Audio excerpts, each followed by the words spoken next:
welcome to the stage Creative Director Dan Goods.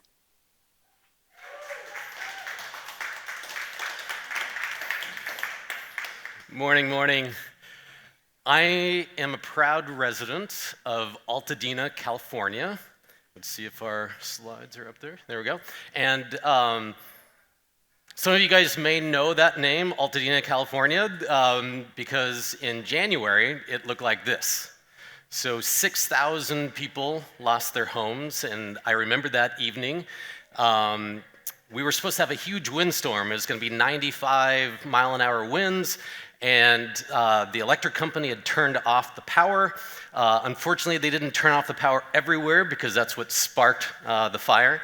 But in our spot, I remember it was about 6, 7 o'clock. We were about to have dinner. It was dark, and my son stands up, and he's looking outside, and he's like, this doesn't quite look right out there. And we looked out, and it looked like a sunrise because the flames were, reflecting off the clouds. And at first, I was like, I don't know, it's a little fire, whatever. And then go across the street, and it's like, holy crap. And then, of course, my wife is the one who's like, we got to get out of here. And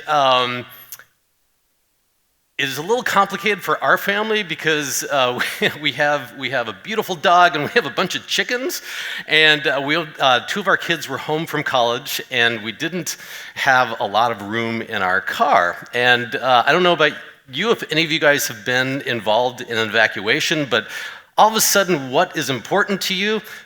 You laser focus on it. It's like, I need some underwear, I need my passport, I need our wedding photos. Tomorrow's our 28th anniversary, and so everything was analog back then, right? And so, and then I saw this picture, and I was like, I need this picture because this guy changed my life. And then we bolted out of there, and fortunately, the next day, the fire got within a block and a half of our house, the wind died down, and we still have a place.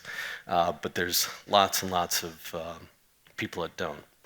But this is Roland Young, and I had gone to an art school called Art Center College of Design, and he's the kind of person that I hope that you've had the opportunity to meet, because he will look inside your soul and like rip it out, and then for a brief moment will show you who you truly are and what you should be doing. And I was going to school for graphic design, and a good graphic designer is supposed to be able to do a logo. And I am awful at doing logos. And there's a little grocery store in Eagle Rock called Galco's, and they sell 500 kinds of soda. And I'm not a soda drinker, but they're all in the glass bottle. And so there's like 50 kinds of root beer and 30 kinds of orange soda, and so I was trying to do this logo, and he was like, Dan, you're just too practical. And you are so practical that it puts you in a box, and you need to go play, because you're so practical that you'll take the impractical things that you do and you'll make them practical. And I was trying to follow, but he said, go play, and I was like, okay, I'm gonna go play. And so I'm always trying to find the essence of something. And so that place, the essence, is the bottle, because when you drink soda out of a bottle, out of a glass bottle, they use sugar cane, and it doesn't have aluminum, aftertaste in it. And so I just started to play with bottles. And I thought, oh, what if I put all the bottles on top of the building and then, lit them at night? What if I put them on my car and I drive around, and would it make music? And because I love, when you blow on it, right? But I don't know if you can see this. It says, does not work. Looks pretty cool, though. But I'm persistent, and so I'm like, oh, what if my friend does this, whatever. And then eventually I got the right angle and the right distance, and it makes this beautiful noise. And go, woo, woo, woo, woo, woo, woo, woo. And I was like, oh, man, what if we had a taco truck stand and we drove around with, and it could make music? Wouldn't that be cool? And then my friend has perfect pitch, and she went around to all the different bottles, and she made this scale, and I was like, what if we made a pipe organ? And this is the story of my life. I have no idea how to do the things that we're kind of dreaming up, but if you find the right team, you're able to figure stuff out. And so my dad said, oh, you need a solenoid, and I didn't know what that was, and someone said, oh, you go over there and you get one of those things. And so for my graduation show, instead of having a logo, I had like all this crazy stuff, and I was excited about that. And what's crazy is that that's actually what got me to this place, which is NASA's Jet Propulsion Lab. It's in Pasadena, and currently, there's about 6,000 people. I guess this is the moment that I have to say that everything I say is my own thoughts and opinions, not of the government, Caltech or JPL. But there's a good chance that there may be half of those in the coming months. But they are amazing people. My friends are landing robots on Mars. So this is the Perseverance rover landing on Mars. We recently have a helicopter flying on Mars. Nobody's ever had a helicopter flying on another planet before. We have telescopes that are looking at stars and galaxies far away, looking for planets around other stars. And we also study the Earth. A third of our budget is helping us understand our atmosphere, our oceans, earthquakes, storms, carbon dioxide. And so when I first drove down with my wife from Seattle, I went by these two road signs, and I was like, Art Center! I'd dreamed of going there. And I saw the other sign, and I was like, NASA JPL. That's cool, but I would never, ever get to work at a place like that. But while I was at Art Center, I met a guy working at Caltech. So Caltech runs JPL for the government, and he was an artist working with scientists. And it blew me away, and I thought I was going to work at Nike or at an ad firm or something like that, but I wanted to work with people with like these, working on the edge of possibility. And when I got out, I ended up getting to do an internship at Caltech, which is the last place on earth that I should be at because I could hardly even make it through high school. But I ended up getting to meet the director of JPL, and they gave me 2 seconds to sell myself. And I was like, wouldn't it be amazing if artists could be involved in brainstorming future missions? And the director was like, that's amazing, yes. And then he schedules his day in 7-minute increments, and he literally walked away afterwards. And I was like, oh no, how do I get a hold of this guy? And I'd been sending my resume in next day air because humans open next day air. If you get a letter, maybe not. And fortunately, I had to go on a trip. My wife was going to send my resume, but they didn't have letter-size envelopes. They only had gigantic envelopes. And she sent it anyway, so he got this giant envelope, and it just had a little resume, and he sent it on to some people, and they said, oh, maybe you could do animations for us. And I was like, yes, I will do whatever, because I want to work here. But this bottle project, like, this is what I'm passionate about. Wouldn't this be cool? And it was a huge risk because we had just had a baby. My wife wasn't working. I didn't have a job. I had lots of loans. But then he also took a risk, and he said, I don't really understand what it is that you do, but I'll give you 6 months and we'll see what happens. And that was about 22 and a half years ago. So now I lead a team of creatives, and we do anything from helping them brainstorm future missions and helping them tell their story to doing something we call sneaking up on learning. And so this might be an example of that. So when I first got there, they talked about trying to find planets around other stars. So when you look up at the sky and you see all those stars up there, in the past, we didn't know if there were planets around those. Now we think there are solar systems around most of those stars that we see out there. But at that time, that wasn't quite so true. And they'd found a few hundred, maybe 900 planets around other stars. And then they would tell me about all the stars in the galaxy and stuff like that, and I'm not good at math, and I couldn't understand it, so I had to create something to help me understand what they were talking about. So this is a grain of sand, and the cool thing about working at a place like JPL is you can ask them to drill a hole into a grain of sand. So the grain of sand represents our galaxy. So we live in the Milky Way galaxy. There's hundreds of billions of stars within the Milky Way galaxy. And that hole is where at that time we had found 900 planets around other stars. Now, we're going to find tens of thousands more planets around that little area, let alone the rest of the galaxy. And then if you wanted to show all the other galaxies that we know about, you'd need 60 rooms full of sand. And so I'd show this with a whole bunch of sand, and you'd look under a magnifying glass. And some people would feel like incredibly insignificant, but I hope that you look at it and go, we have something special. This is the only place that we know of that we can live, and we need to think about that. I was told that the screen might be kind of small, and so I enlarged it just in case, but there you go. We were also working on this project. This is also about finding planets around other stars. And there was a hallway that hadn't been decorated, and a famous scientist was coming by, and they said, could you decorate the hallway? And my friend said, well, what if we do posters? And then they said, great, we can put our spacecraft on there. And my other friend, David Delgado, he was like, no, what if we make these travel posters from the 1930s when there was Paris and Moscow, and all these places seemed impossibly far away. And so we tried to put on our hat of a travel agent to get you to go to these places, but these are real places, right? And so there really is a Kepler 16b, and it really does have two suns, and so it's like Tatooine. And so this is the land of two suns where your shadow always has company. They're super corny. You can laugh at that. That's fine. So Kepler 186f, it is a planet that has a sun that's different than ours. And our grass and trees are all green, but on that one, everything would be red. And so it's where the grass is always redder on the other side. And then the other one there, PSO, wouldn't it be great if your planet was called PSO J318.5-22?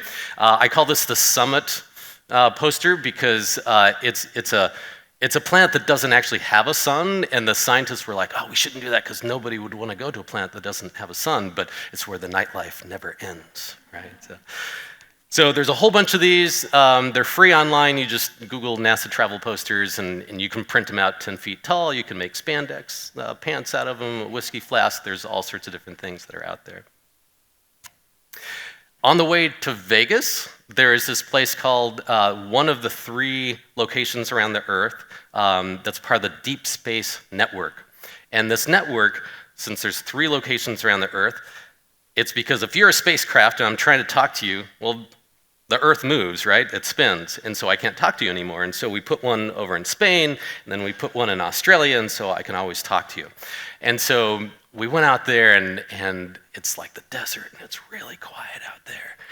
But they have these gigantic antennas, and these things are basically bringing back all of human knowledge of what's out there because it's bringing back all the data from these spacecraft. And I had a couple of sort of thoughts of it feels like all this data is raining down on top of us. And also what if we could listen to the location of satellites that are out there? And eventually, this is mission control at the Jet Propulsion Lab. So there's 40 spacecraft from around the world that all get their data that goes through this one room. And then I get a live feed from that room to run this sculpture. And so this sculpture is called the Pulse. And when lights are coming down, we're receiving data from a spacecraft. And when lights are going up, we're sending data to a spacecraft. And then the amount of light that you see represents how much data is going back and forth.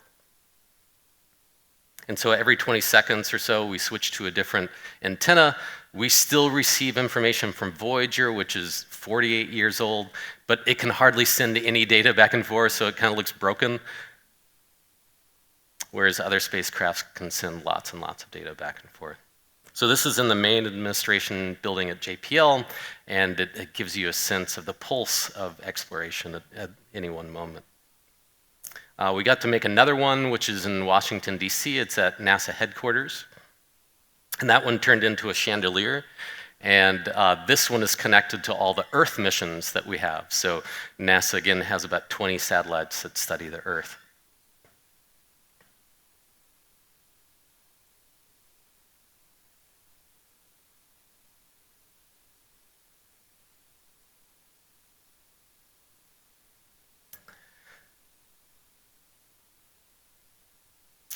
So remember when I was talking about trying to listen to the location of satellites? We had this opportunity to do something at the World Science Festival, and many times, we'll have ideas that we just couldn't be able to do in the past, and then hopefully an opportunity comes up. And so this was an opportunity. We thought, well, what if we had this surround sound on steroids, and you'd walk inside, and wherever you heard a sound, that would be the exact location of a satellite flying around the Earth. And so we worked with an amazing architect, Jason Klamoski, and a composer, Shane Mirbeck, and this was at the Huntington Gardens in the Pasadena area. A seashell, because that's, you can listen to the ocean in a seashell, but in this case you listen to the location of satellites. And so again, when you stand in the middle, wherever you hear a sound and you point to that, that's where a satellite is flying around the Earth at that moment. And I remember it was dusk, and I could see the space station fly over, and that's the only one that has a human voice in the composition. And I remember being able to hear it over there. It's like, it actually works! We're not faking it. So there's a moon of Jupiter. So Jupiter is gigantic. The eye of Jupiter, you can have 2 Earths within the eye of Jupiter. It has 60 moons. And this one is really special. It's called Europa. And it has an ice shell. And underneath of that shell, we think that there's twice as much water than there is on Earth. And my dream is someday these are cracks, and the water is coming up from underneath, from the ocean. And my dream is someday that we send a submarine down into that ocean and see what's swimming around. Until then, we're sending a spacecraft. It's called Europa Clipper, and it's going to get there in about 4 years. But they've been building it for many years at JPL. And one of the things about being embedded at a place like that is that they start to ask you questions, and they go, oh, we have this one little plate, and it's the last thing that we put on the spacecraft, and it's funny shaped, and I don't know, can you do something with it? Do you want to do something with this little plate? And so they told that to a friend of mine, and he gave me a call, and we got together, and we were thinking about Europa and how important water is. And so we worked with some linguists, and they made a list of over 100 different languages. 75 or so are the ones that are you would normally know, and then 25 are ones that that are dying or maybe you've never heard of before. And we went around, we got native speakers of all those languages to say the word water. And then we took the waveform of that, and then Debbie Millman's a wonderful designer. She ended up arranging all this for us. And so all the different ways of saying water is etched onto this plate. And it was really beautiful to be able to, there's a website that you can go to, and you can listen to all these different ways of humanity saying water. And it was cool to be able to go see them attaching this to the spacecraft, and it launched this last year. So at some point, it'll reach its destination.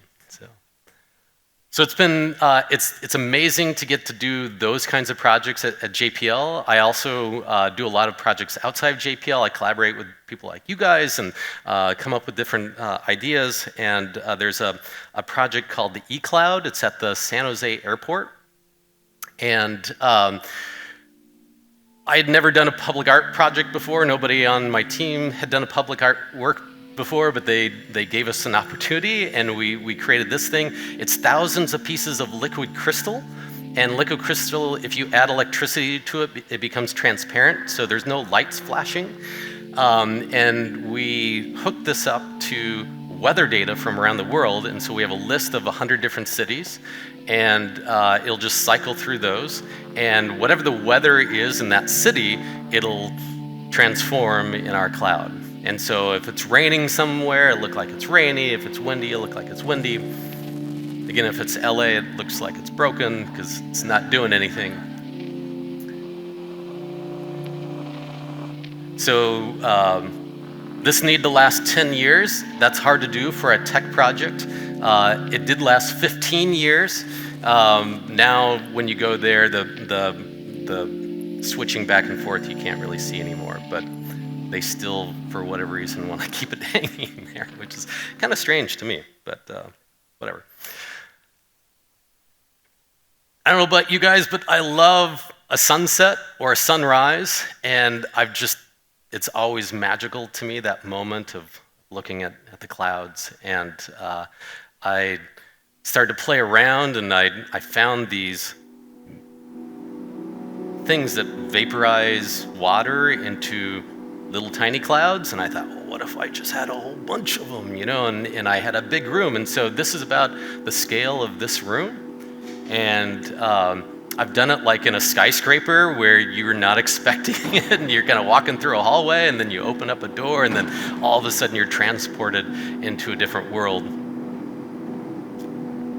And then I put in sounds of thunder and lightning, and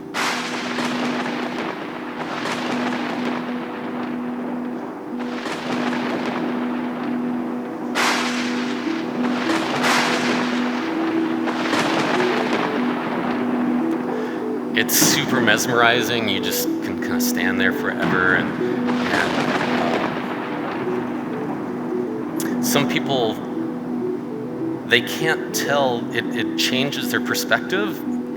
They'll ask me where the ground is. And I'm like, well, you're standing on the ground. Because they feel like all of a sudden it's super, super deep. Just to kind of give you a sense of scale, you can stand in it. And my dream is, I don't know, there's a whole bunch of empty places around here. It'd be awesome to do something that's gigantic, and it feels like a little bridge only has to be like an inch off of the ground, but you will literally feel like you are about to fall off in it. So I would love to be able to do that at some point in the future. So this is the last project, and then I'm going to share a little bit thing here. In Spain, there are these walls called this cave called the Altamira Caves. And it was the first place that scientists had found all these handprints. And it was like humanity trying to show itself, right? And since then, there have been many other examples of this, more hands and that type of thing. But that was a big inspiration to me and a few other folks. The Voyager record is something that's on the Voyager spacecraft. It was put together as sort of like the best of humanity put on a record that perhaps if an alien were to find someday, they would find that. And it's a beautiful object and wonderful concept. So that's another inspiration. And then Hands Across America. Anyone remember that? In the 80s, crazy. You did it! No way! Oh man, so you were one of the people here. It took a weird route.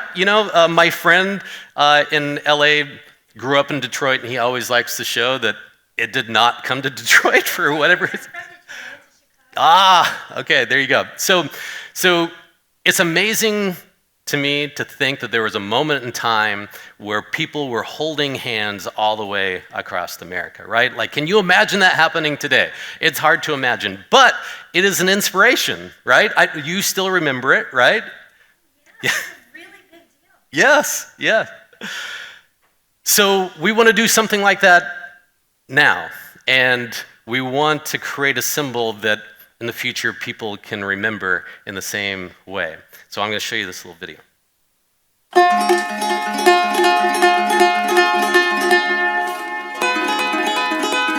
30,000 years ago, our ancestors painted their hands on cave walls around the world. A prehistoric act of communication by humans for humans. Now, from the Stone Age to the Space Age, the Altamira Comet. Our time to do something extraordinary together. Everyone's selfies, miniaturized miraculously into microscopic golden sculptures, frozen into a ball of ice and launched into space to form a comet. An actual comet in outer space, destined to travel around our sun forever. Sculptures of millions of humans, each one of a kind and distinctive, from everywhere on Earth, reaching across the solar system. Be part of the biggest, smallest mission ever. The Altamira Comet. We all go.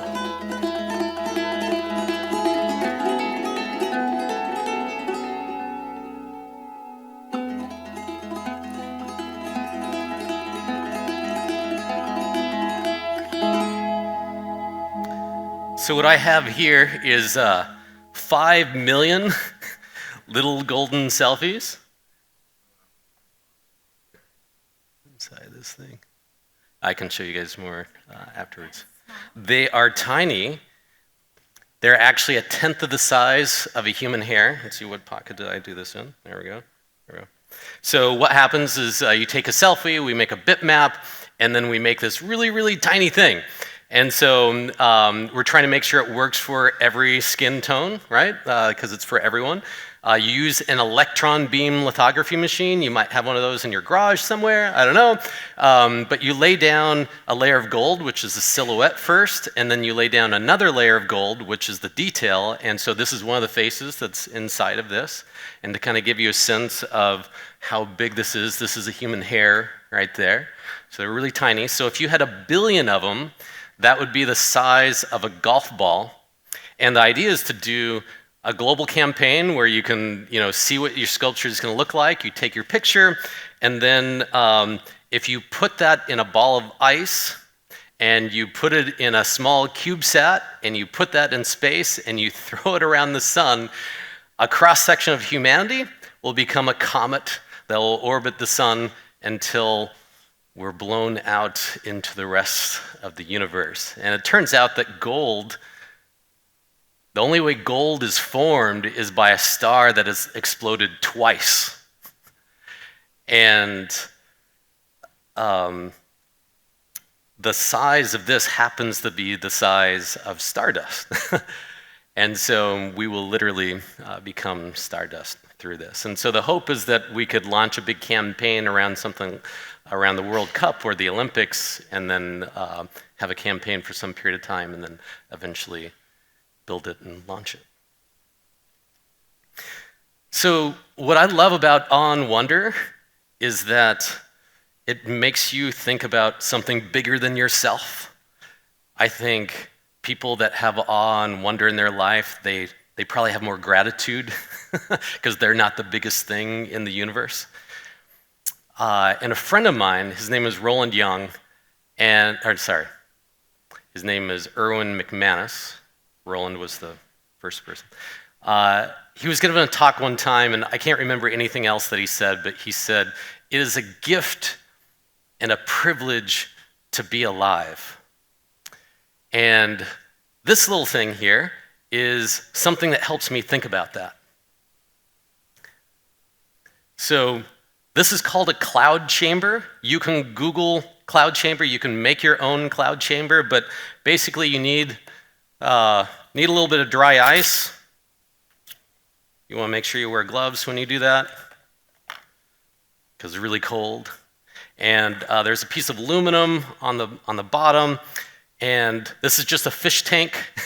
And you put isopropyl alcohol in it, and the isopropyl alcohol is up here. I don't really understand how this works, but this is what people tell me, is that it gets really cold down here and it's warm up here, and then it creates a little fog. And if you look on here, this is sort of what's going on.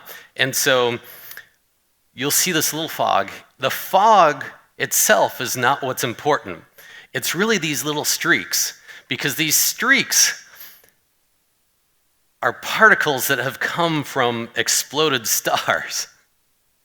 And so a star explodes and it sends atoms all across the galaxy, and some of those particles get to our solar system, and some of them get to Detroit, and some of them crash into this little box and reveal themselves for just a moment. And it's just because we have a little technology that allows us to know that they're there. Because it's true that if you only look with your eyes, you miss most of the universe. Because millions of these things are flying through you and me all day long. So our bodies are made of atoms. Atoms that used to be in a star that exploded. And another star exploded, and another star exploded, and a bunch of this dust went all over the place, and a bunch of it came together, and it became big and hot, and it became our sun. Other dust became our planets, and other atoms ended up becoming the animals and the plants. But it's at this moment in galactic history that some of these atoms have become you, and they've become me. What you do matters, and what we all do matters. And this is what drives a little voice inside of my head when I wake up in the morning and ask, what are you gonna do? What are you gonna do with your brief moment in time? Thank you, guys.